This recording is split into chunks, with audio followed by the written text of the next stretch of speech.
ebintu byonna wano si byangu erudde eno nagezaako okulabika nti munnange alina kugondera amateeka gonna n'obukwakulizo wano bigobererwa ate mu ngeri enkambwe empiso batandiso zimutega yamuwadde ennaku 7 ennaku 7 nga mufu wano buli kimu kisoboka jjukira be bamusuza be bamuliisa byonna wano ate empisa ekimya eki wano bino tebitera kubeeramu muno agenda okukebera nga wonna zijjudde gwenne waliwo azikutega ggwe weegendereze muzina engoye muno temuba mpiso ate zaze zitya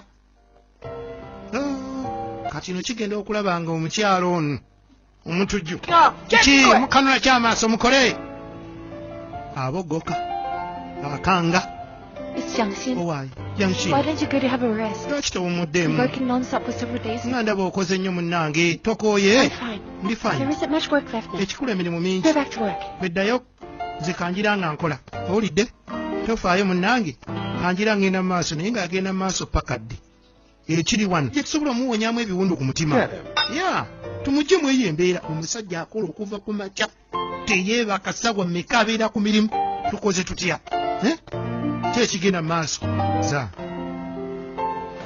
bino byonna byolaba abonaaboneramu biteekeddwa kuba bibye nga ye boosi nga yalagira wabula olwaleero ye mupakasi ate abeera ng'omupakasi naye omupakasi atuntuzibwa n'atunulira ekifo waabeeranga empeta ye newogo bambi kati ali mu mbeera ki oba kati ali atya oba anywa atya byonna alowooza wolo ate mmwe What are the three of you doing in my study? Mwensatule mukola ki mu study room yange nga tulinze gwe Mr.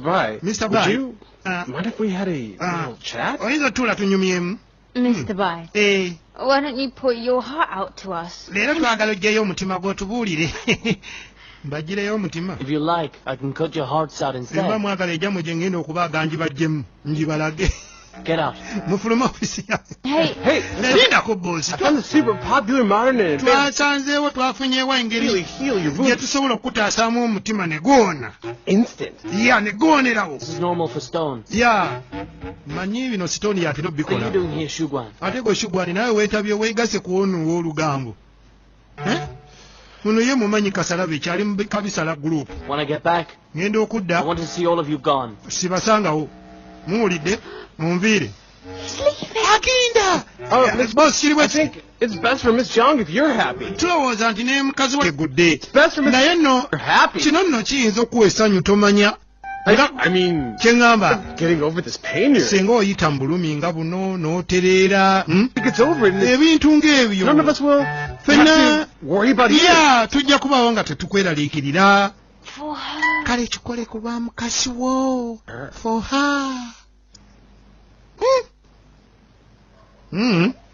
kale nakkalira bamulina First of all, okusooka kwa byonna thanks for coming. bano ensanyuso balaba sitooni ye muteesiteesi Plan. It's a popular and Get to very the modern. point. tuukira mu bulamu ava mu kusamwasamwa n'ebigambo It's what they call group therapy. kino bakiyita group therapy That we can help our lovelorn friends kiyamba mikwano gyaffe abalwadde emitima okutereezebwa picking up and discussing them in a era group. tuba tudisikasinga emboozi For the ez'enjawulo treatment, Yeah. each person should give himself Naye. or herself a new name. nga tetunnatandika treatment eno twewa amanya amapya Oh. kakati I'm nze going to call myself sikyali sitooni Rock. yenze roka roka Now, please say hello to me. bane mumbuuzeko Hi. hi Mr. Rocco And now for Shugwan. kakati shugwani Always kind of dull. ndowooza We call him Cloudy. tukutuume Cloud ya Hi. ya Claudio Cloud Hey, just stay with me, Mr. Bai. sooka olindeko You see, well, you're the head of the whole engeri gy'oli nti gwe boss proper that we call you Captain. katukuyite kapiteeni Like a captain that goes down with his kapiteeni ng'ono abatera okugwa mu maato kugwa mu nnyanja n'amaato owange obadde kyate Give me omusajja okanga mukange okutula mu kutule Well, obadde ki let's welcome our first speaker today. katwanirize omwogezi waffe agenda okusookedera nga si mulala Be Flora. ye nalulungi wa kuno mpozi gwani Flo Let's welcome Flora. twanirize Flo Swedish- ye yeetumye Flo This is a fu- nange nalulungi Flo ye mwogezi asooka tuwe emboozi Flora. Flora Once revered for her beauty Ah. in the village where she grew omanyi up. bambi Flo yabonaabona n'obulungi bwe mu kibuga mu kyalo gye yakulira Vegetables in the market and the waliwo abasajja Oh, yeah. babiri omu ng'atunda mboga ng'omulala atunda nyaanya n'obutungulu so much. bambi bajja ne banjagala nnyo He never wanted for vegetables or mutton back naye then. ng'ate munnange ewaffe Wait. tuukira ku mulamwa tuukira ku mulamwa I didn't want to eat vegetables or mutton anymore. bonna nali sibaagala To them and nga said- batunda bye bimu Nunnery to become nun. But I naye think mbalimba nti ŋŋenze kubeera musisita the nun in charge of the nunnery was not willing to take me in as a naye nun. ŋŋenda okutuukayo ate akulira ekigo ky'abasisita teyangobaayo So I became a servant at the nunnery. nali mugumu nnyo n'enkaluba n'ensigalayo ng'akolera abasisita The guy who was responsible for bringing rice to the nun. munnange ate yaleeteranga omusajja yaleeteranga abanaani But what? abasisita omuceere They both fell in love with nga me. nga naye tankwana n'omulala eyalinga abasombera amazzi What the owa hell is this therapy? bino biki kati bwe bujjanjabi bwe mumpa buno Managed. But mukimanyi mugenda kundwaza bwongo because you're scared of brain damage, kii kyogamba otya nnyo okulwala obwongo It's broke. okusinga omutima gwo ogumenyese Why should my heart be broken? kakati lwaki ng'omutima gumenyekera ki well, gwabadde ki as you're asking me, I'm going to put it bluntly. oke kankwatulire As it stands, nga we kiri Miss Chung we kiyimiridde ties with you. omukyalo oli She was quite touched by Mr. Shung's efforts.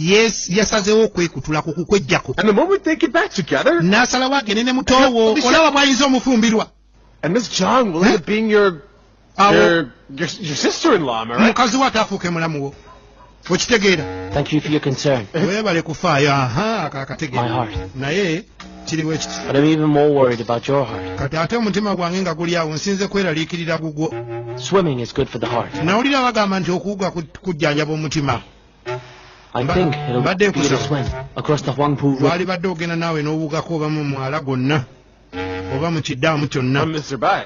Going or not. Mr. Bai ngooyi mundeke I mbiira genda owuge naawe kenyini oli mulwadde wa mutima ate ojjanjaba ogwange Bai, sir. lindako Mr. Bai. mbadde nkyakunnyonnyola nno kano kakola What are kiki you thinking? sitoni biki byolowooza nagamba ebintu tebijja kukola The only was is never got help him. omusajja wagenze mutuma musimanyi bikaputeni Did you let him stop?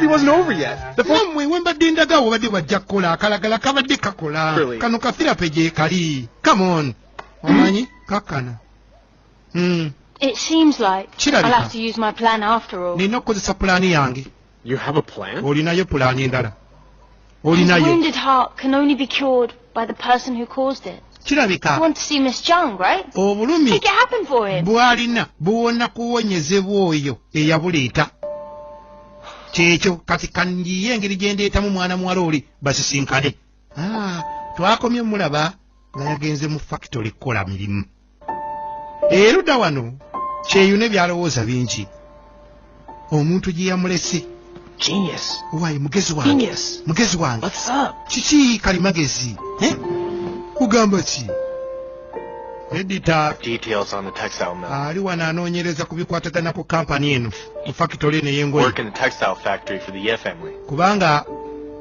Would you ddala agree? ddala singa omuntu wasalawo agenda akole mu fakitole ey'omukkiriza And Mr. Ye was still alive. Hey. Speak to the female workers in his factory. Well, kankubulire omuzeeyi oli ng'akyali mulamu abakazi bonna baali baagala kukola mu fakitole ye kubanga yateekangawo embeera ennungi eri abakyala offered them great pay. era ng'abasasula Textile mills had to up their game. amakampani amalala All the female workers in Shanghai. tegaba kwekolamu mulimu Build a work. abakozi bonna abakyala baali badde bagweramu eyo textile gundi yakabi nnyo omusajja ateekawo enkola nga ya mulembe ng'abakozi bakolera mu mbeera nnungi nnyo Could it be because your old flame Shi Guang, that so you failed to get olw'okuba ne gobadde omatira naye gye yagenze textile mill? nkutegedde